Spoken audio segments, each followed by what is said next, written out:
चलो यहाँ तक पढ़ चुके हैं, ठीक है। अब क्या पढ़ रहे हैं, अब हाँ, personal liabilities of agent to the third parties. वैसे तो कौन लाइबल होता है, प्रिंसिपल, है ना।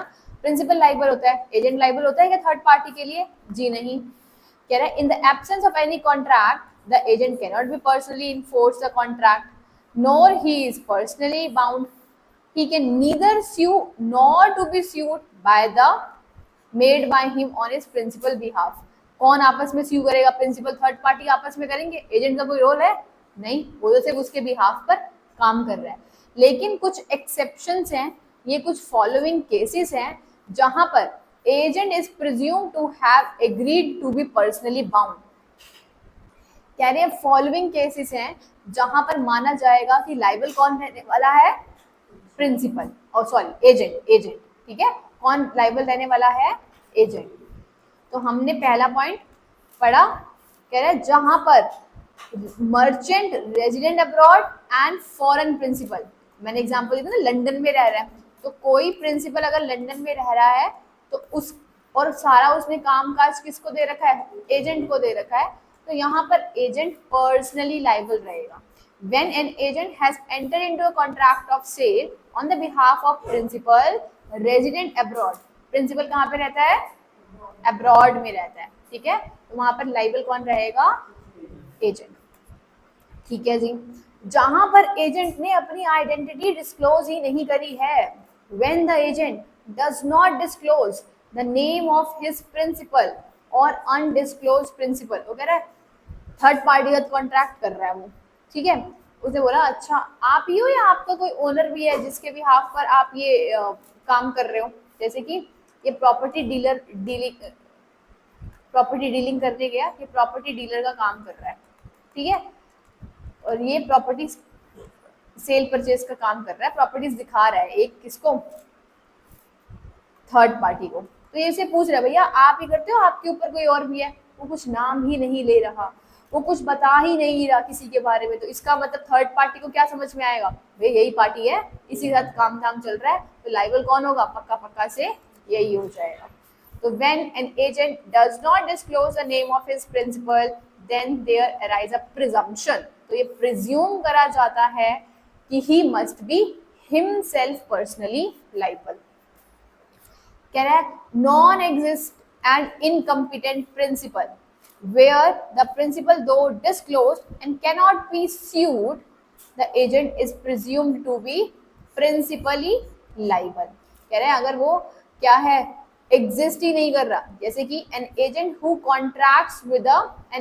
contracts for a minor, हम क्या पढ़ के आए थे, वैसे तो हम ये पढ़ के आए थे ना कि एजेंट कैसा होता है, एजेंट माइनर हो सकता है, लेकिन प्रिंसिपल को क्या होना चाहिए, प्रिंसिपल को मेजर होना चाहिए और कंपिटेंट होना चाहिए, है ना। अगर इस प्रिंसिपल के साथ कॉन्ट्रैक्ट हो गया थर्ड पार्टी का और ये थर्ड पार्टी ये क्या निकला, माइनर निकला, तो हम उस कॉन्ट्रैक्ट को वैलिड नहीं करार करते, वो वॉइड हो जाता है। बट यहाँ पर वो क्या कह रहा है, अगर आप कुछ डिस्क्लोज ही नहीं कर रहे सामने वाले को, आप एज अ मेजर एजेंट, आप एज अ मेजर काम कर रहे हो, किसके भी हाफ पर, इस माइनर के भी हाफ पर लेट सपोज काम कर रहे हो, और सामने वाली थर्ड पार्टी को तो आप दिख रहे हो, एज अ थर्ड पार्टी को आप दिख रहे हो, प्रिंसिपल का तो नहीं लेना देना ही नहीं है। तो इन दोनों के केस में जो भी सर्कमस्टांसेस होंगे, इनवैलिडिटी होगा वो इन दोनों के केस में होगा।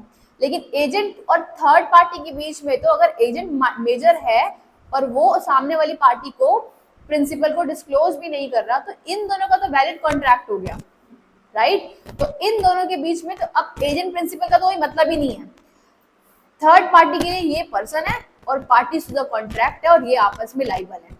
यहाँ पर अब इसकी ऑब्लिगेशन प्रिंसिपल माइनर के साथ क्या होती है, इट्स अ डिफरेंट केस। हम यहाँ पर एजेंट की लाइबिलिटी पढ़ रहे हैं with respect to third party. क्या कह रहा है, कह रहा है where the principal though disclose can not be sued the agent is presumed to be person. भैया इसको तो मतलब ही नहीं है ना, इसको तो मतलब ही नहीं है थर्ड पार्टी को कि भैया तेरा प्रिंसिपल कौन है, तू मेरे सामने काम कर रहा है, और अगर ये कह रहा है मैं प्रिंसिपल को स्यू नहीं कर सकता, तूने बोल दिया पार्टीज तो इनकम्पिटेंट टू द कॉन्ट्रैक्ट है ना। एजेंट बोल रहा है थर्ड पार्टी को कि अब आप मुझे तो स्यू कर नहीं सकते, मैं तो एजेंट हूँ, और प्रिंसिपल तो वैसे भी इनकॉम्पिटेंट है, आप उसको भी स्यू नहीं कर सकते। वो कहते ये नहीं चलेगा भैया, थर्ड पार्टी तेरे को तो स्यू करेगी ही करेगी, एजेंट का गर्दन पकड़ ली जाएगी। ठीक है, एजेंट माइनर हो गया तो ये थर्ड पार्टी पागल नहीं है ना। यहाँ पर तुम कह रहे हो कि अगर ये एजेंट माइनर है, प्रिंसिपल को तो पक्का पक्का से मेजर होना ही पड़ेगा ना, और यहाँ पर इसकी लाइबिलिटीज तो पहले ही कोई डिफाइन नहीं है, ये थर्ड पार्टी तो इसी बिहाफ पर ही काम करेगी कि भैया मैं फर्दर जाकर प्रिंसिपल को ही क्या करा सकता हूँ, बाउंड करा सकता हूँ, माइनर को तो करा ही नहीं सकते। ट्रू। नेक्स्ट ये कह रहा है प्रिटेंडेड एजेंट। प्रिटेंडेड एजेंट कैसे, मैं वो प्रिटेंड कर रहा है, एक्चुअल में एजेंट वेजेंट नहीं है, एक्चुअल में एजेंट वेजेंट नहीं है, बट ऐसा प्रिटेंड कर रहा है थर्ड पार्टी के सामने कि मैं ना इस प्रिंसिपल के बिहाफ काम कर रहा हूँ। भाई जब तू एक्चुअल में एजेंट है ही नहीं तो तू अपने प्रिंसिपल को तो लाइबल करा ही नहीं सकता, है ना। तो थर्ड पार्टी के लिए आज कौन लाइबल हो जाएगा, तू ही लाइबल होने वाला है। कह रहे if an agent pretends but he is not an actual agent and the principal does not rectify the act but dishonors presented agent, himself will be liable। ठीक है जी। नेक्स्ट ये कह रहा है, जब अब ये पढ़ के आया है, जब एजेंट प्रिंसिपल की अथॉरिटी से एक्सीड काम करता है तो लाइबल कौन होता है, एजेंट हिमसेल्फ, एजेंट पर्सनली खुद लाइबल होता है। ठीक है, तो यहाँ पर ये फॉलोइंग 5 केसेस हैं जहां पर यूं तो प्रिंसिपल लाइबल होता है एजेंसी में, लेकिन इन 5 केसेस में एजेंट खुद लाइबल होगा। अगर फॉरेन प्रिंसिपल है तो, दूसरा अगर उसने अपनी आइडेंटिटी डिस्क्लोज नहीं करी है, तीसरा अगर हमारे पास इनकम्पिटेंट प्रिंसिपल है, नंबर 4 अगर हमारे पास प्रिटेंडेड एजेंट है और अगर उसने उसकी अथॉरिटी से ज्यादा काम करा है। चले आगे। नेक्स्ट कह रहा है, पहले मैं ये टॉपिक चलो यही करा देती हूँ, छोड़ो। नेक्स्ट कह रहा है राइट्स ऑफ थर्ड पार्टी। अब इस चैप्टर में क्या हुआ, इस चैप्टर में ना पार्टीज बढ़ गई, है ना। पहले वाले चैप्टर में तो बेलर के राइट ड्यूटी पड़ी थी, बेली की पड़ी थी, यहाँ पर 3 पार्टीज हैं, इसलिए कंटेंट बढ़ गया इस चैप्टर का। समझ रहे हो, हर किसी की ड्यूटीज राइट्स बता रहे हैं, फिर थर्ड पार्टी की बता रहे हैं, आज राइट्स बता रहे हैं थर्ड पार्टीज का। क्या क्या अधिकार हैं, क्वेश्चन इज क्या क्या राइट्स अवेलेबल हैं इस थर्ड पार्टी के पास।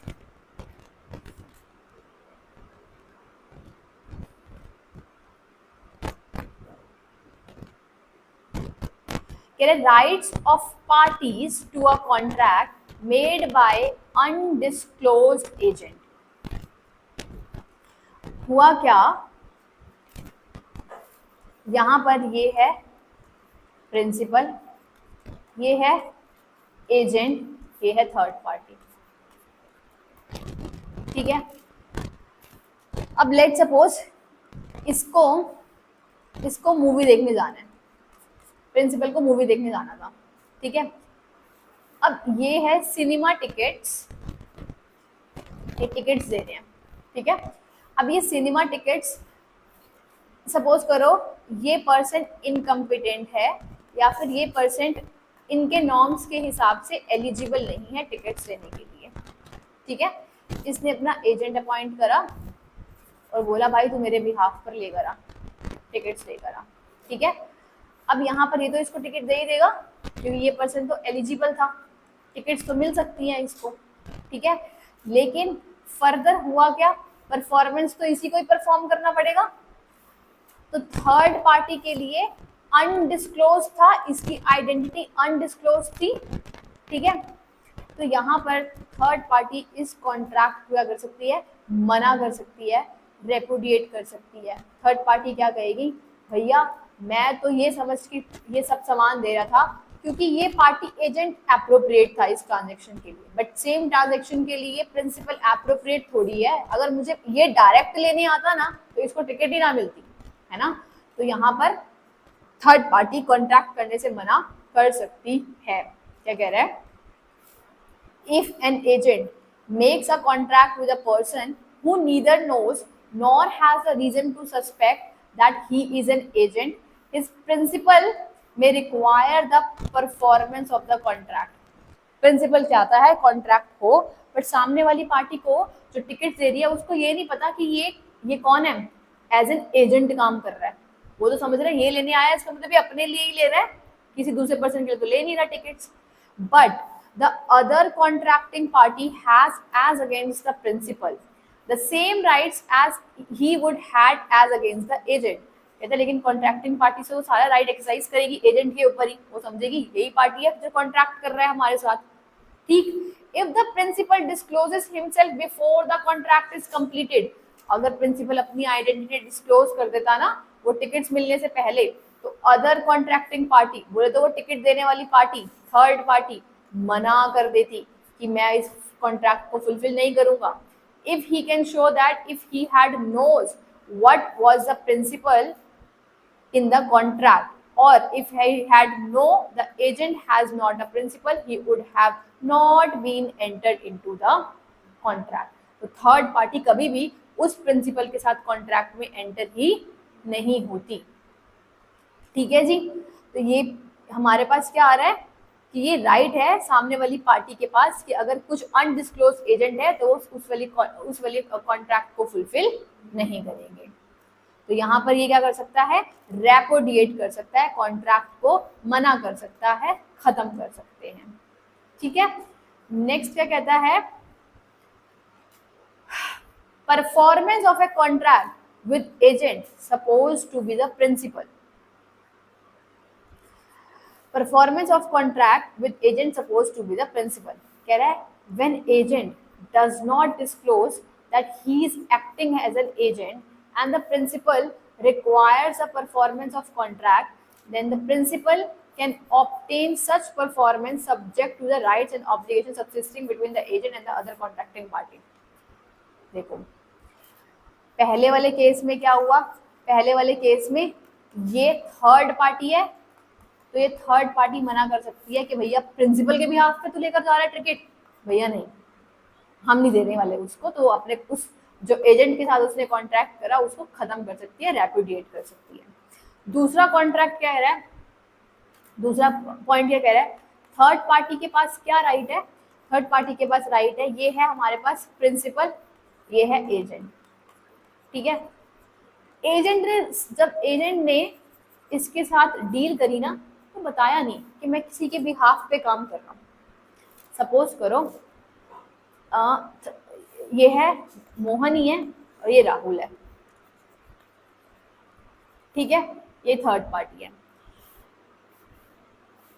थर्ड पार्टी ने ना इस एजेंट के 50,000 रुपए देने थे। किसने देने थे, ये थर्ड पार्टी के पास ना ड्यू चल रहे थे 50,000 रुपए। ठीक है, ये इसने पैसे देने हैं।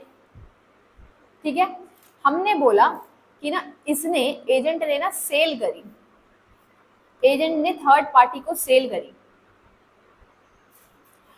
तो थर्ड पार्टी को सेल करेगा तो ये थर्ड पार्टी पेमेंट करेगी। सपोज करो 1,50,000 की सेल करी तो थर्ड पार्टी को 1.5 लाख रुपया देना पड़ेगा मोहन को, पैसे देगा सेल का।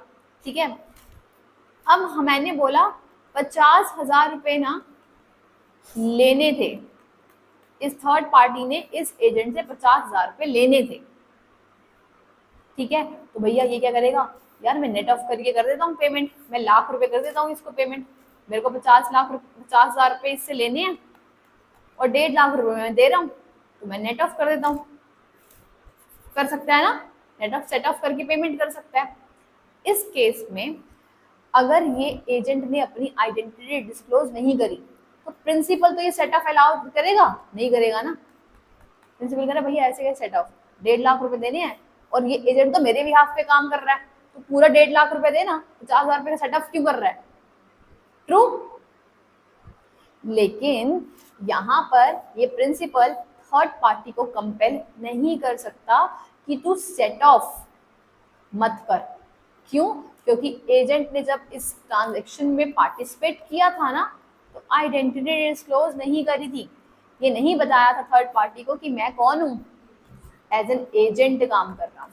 तो यहाँ पर ये सेट ऑफ का राइट अवेलेबल रहेगा थर्ड पार्टी के पास, क्योंकि थर्ड पार्टी तो ऐसे ही काम कर रही है जैसे कि एजेंट ही उसका क्या है, प्रिंसिपल है। समझ में आई बात? तो यहाँ पर क्या कह रहे हैं, when agent does not disclose that he is acting as an agent and the principal requires the performance of contract, then the principal can obtain such performance subject to rights and obligations subsisting between the agent and the other party. तो वो performance तो कराएगा principal, लेकिन वो अब उससे सिर्फ और सिर्फ 1.5 लाख माइनस 50,000 ही रिसीव कर सकता है। ठीक है, 1,50,000 माइनस 50,000 ही उसके राइट्स एक्सरसाइज करने के बाद ही पैसा रिसीव कर सकता है। नेक्स्ट हमने क्या बोला, ऑप्शन टू थर्ड पार्टी, भैया किसको स्यू करेगा, एजेंट को या प्रिंसिपल को। ठीक है, कह रहे right of the person dealing with agent personally liable. In cases where agent is personally liable, a person dealing with him may hold principal और बोथ ऑफ देम लाइबल। भैया अगर आइडेंटिटी पता है, थर्ड पार्टी को identity पता है agent की, तो थर्ड पार्टी एजेंट को भी स्यू कर सकती है और प्रिंसिपल को भी स्यू कर सकती है। यहाँ पर क्या बोला, कॉन्सिक्वेंसेज ऑफ इंड्यूसिंग एजेंट और principal to act on the believe that कि ये प्रिंसिपल है या एजेंट है। कह रहा है अगर आप थर्ड पार्टी को ना ये बोल रहे हो कि जो ये सामने वाली पार्टी है ना, ये एज अ प्रिंसिपल काम कर रही है, या ये सामने वाली पार्टी एज एन एजेंट काम कर रही है, तो कह रहे रेस्पेक्टिवली ये पर्सन और ये पर्सन क्या हो जाएंगे, पर्सनली लाइबल हो जाएंगे। क्या बोल रहा है, when a person who has made a contract with an agent induces the agent to act upon the belief that the principal only will be held liable। Third party के साथ काम कर रहा है एजेंट और कह रहा है भैया इस केस में ना पक्का पक्का से प्रिंसिपल ही लाइबल होगा। ठीक है, या फिर आप principal induces the principal to act upon the belief that agent only held liable। आप जिस तरीके से जो बात सामने वाले थर्ड पार्टी को कम्युनिकेट कर रहे हो कि इस ट्रांजेक्शन में ये पर्सन लाइबल है या इस ट्रांजेक्शन में एजेंट लाइबल है, तो अकॉर्डिंगली रिस्पेक्टिवली वो क्या करेगा, थर्ड पार्टी उस पार्टी को स्यू कर सकती है। ठीक है, अदरवाइज तो प्रिंसिपल एजेंट में वो किसी को भी स्यू कर सकती है। तो 3 राइट्स क्या क्या है थर्ड पार्टी के पास, 3 राइट्स कौन कौन से पढ़े। पहला पढ़ा, अगर तू अनडिस्क्लोज्ड एजेंट है, भाई तेरे को तो देना ही नहीं था, तू कहाँ से लेकर चला गया प्रिंसिपल के बिहाफ पे, तो आज मैं अपने कॉन्ट्रैक्ट को रेपुडिएट कर रहा हूँ। ये कौन कह रहा है, थर्ड पार्टी। दूसरा क्या कह रहा है, अगर आपने बताया ही नहीं कि आप एजेंट हो, ठीक है, तो प्रिंसिपल फुलफिल तो करवाएगा परफॉर्मेंस, लेकिन वो सेट ऑफ करके ही पैसा दिया जाएगा। क्यों, क्योंकि थर्ड पार्टी के लिए वही प्रिंसिपल था। थर्ड केस में जिसको भी नॉर्मल ट्रांजैक्शन है तो प्रिंसिपल एजेंट किसी को भी स्यू कर सकता है थर्ड पार्टी, अदरवाइज प्रिंसिपल को एक्सक्लूसिवली करेगा और एजेंट को अलग से करा जाएगा। क्लियर, चलो नेक्स्ट कह रहा है, खत्म है जी, खत्म हो गया, खत्म। हाँ, इतना डरो मत वगैरह, भैया कब खत्म होगा, मैं जाऊं घर, हैं ऐसे नहीं है, बिठा लो फिर 5 बजे तक। अच्छा चलो, हम कह रहे हैं रेवोकेशन ऑफ अथॉरिटी। कब एजेंट और प्रिंसिपल की अथॉरिटी रिवोक मतलब खत्म हो जाएगी, कब बोला जाएगा कि एजेंसी का कॉन्ट्रैक्ट टर्मिनेट हो चुका है। कह रहा है अगर रिटर्न नोटिस से प्रिंसिपल ने खुद ही बोल दिया, प्रिंसिपल ने खुद ही रिवोक कर दी अपनी अथॉरिटी को, तो रिवोकेशन हो जाएगा। एंड एजेंसी में भी टर्मिनेटेड, एजेंसी खत्म हो जाएगी। प्रिंसिपल रिवोक कर रहा है अपनी अथॉरिटी को, भैया ये जो काम कर रहा है ना एजेंट, मेरी अथॉरिटी के बिना ही बाहर जाकर ही कर रहा है सारे के सारे। तो हमने बोला अगर ये प्रिंसिपल है, ठीक है, ये इसका एजेंट है, और एजेंट जो भी काम कर रहा है इससे परमिशन नहीं ले रहा, इसकी अथॉरिटी के बिना कर रहा है, तो भैया ये सारे के सारे काम के लिए वो एजेंसी को रिवोक कर सकता है, कौन, प्रिंसिपल। लेकिन जब तक उसने नोटिस वाली बात वैसे आएगी आगे, कह रहा है प्रिंसिपल में revoke the authority given to his agent at any time before the authority has exercise. Suppose करो उसने एक्सरसाइज कर ली थी पावर, तो भैया एक्सरसाइज कर ली, उसके जब रिवोकेशन ही नहीं हुआ तो उसके तो प्रिंसिपल लाइबल रहेगा ही रहेगा, है ना। लेकिन जब उसको नोटिस मिल गया, रिवोकेशन का नोटिस मिल गया, उसके बाद कौन लाइबल नहीं रहेगा?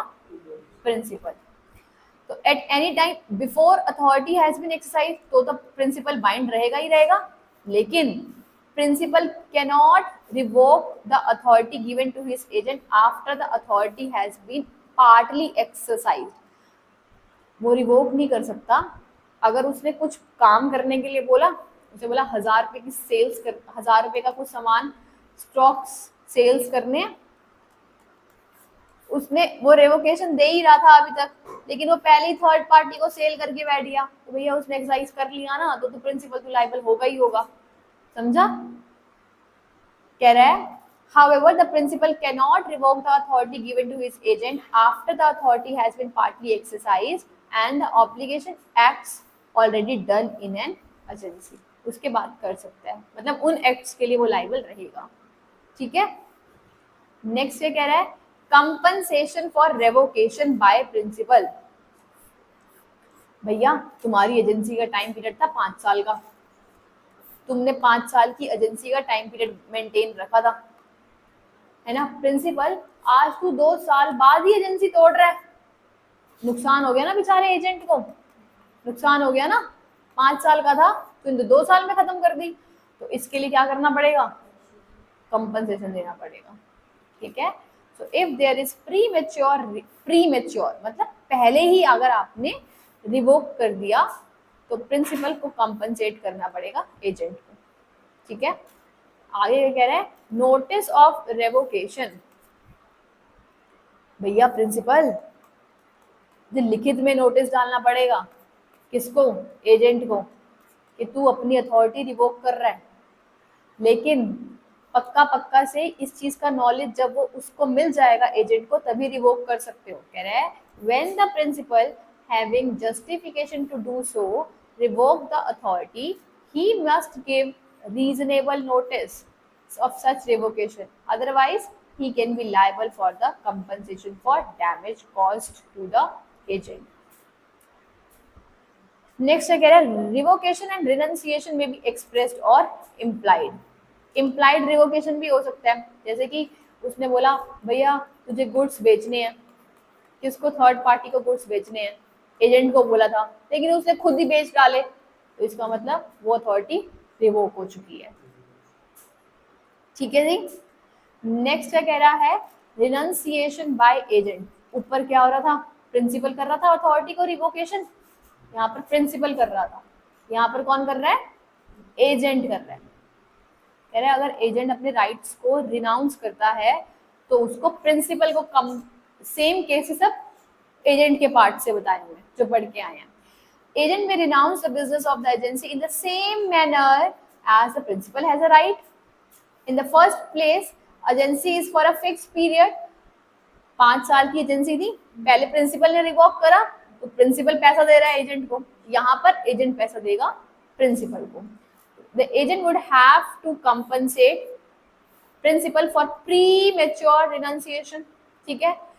उसको भी जैसे उसको नोटिस देना पड़ता था, इसको भी नोटिस देना पड़ेगा। नोटिस नहीं देगा, if agency renounce without proper notice, तो उसको डैमेजेस बियर करने पड़ेंगे। सेम केसेस जो पढ़ के आए थे, एजेंट प्रिंसिपल करता है वही एजेंट करेगा, वही राइट्स एजेंट के पास है। भैया एक स्पेसिफाइड पर्पस के लिए एजेंसी बनाई थी, पर्पस खत्म हो गया, बिजनेस खत्म हो गया, तो वो एजेंसी सीज हो जाएगी, खत्म हो जाएगी। किसी पर्सन की डेथ हो गई, प्रिंसिपल या एजेंट की डेथ हो गई, तो भी खत्म हो जाएगी, है ना। Agency comes to an and.